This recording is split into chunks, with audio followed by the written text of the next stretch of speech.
All right, so the next step after knurling is going to be drilling the hole that's going to be for the pen. That hole is a 1/2 inch in diameter and 2 inches deep.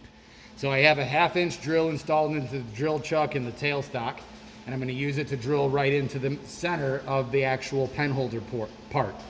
You're going to need some Tap Magic cutting fluid to lubricate the cut as you do it.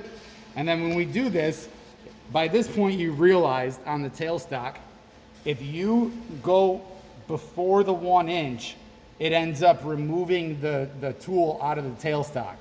So when we decide we want to drill 2 inches deep, we're going to use these graduations, but we're not going to start at the 0, because if I go all the way to the 0, the drill just gets ejected out. So we're going to start at the 1 inch mark. So the first thing I'm going to do is line up the 1 inch mark right there, so that it's right at the casting of the tailstock. And then from there, if I want to drill a 2 inch deep hole, I drill to the 3 inch mark, because 1 plus 2 is 3. So I leave it at the 1 inch mark, and then I bring the entire tailstock until the point of the drill bit is right at the front of the part, just like that. And then I lock the tailstock down.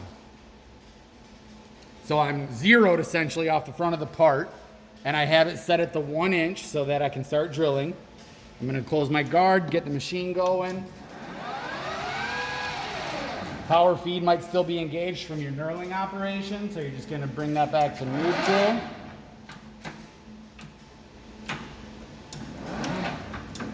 Here we go.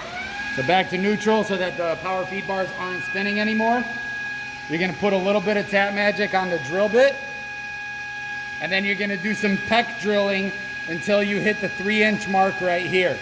You just want to watch and make sure the whole tailstock isn't pushing back or the part isn't pushing in. And so a lot of times I'll just keep an eye there and I start to drill. Usually make some noise in the beginning. Go in a couple of turns.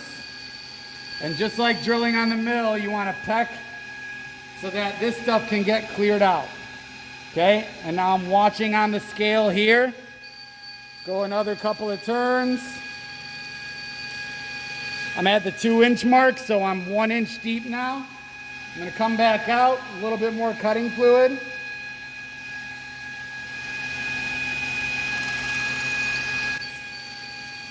The deeper you get, the less you want to go before you come out and let those chips clear out.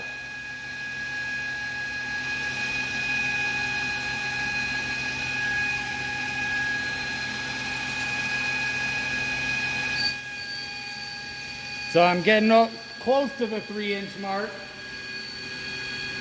Okay, I'm going to do one more removal because you can see the chips really start to get jammed up in there the deeper we go. Okay, it's going to be hot, so a lot of times I'll use the chuck key and just remove those big chips right there.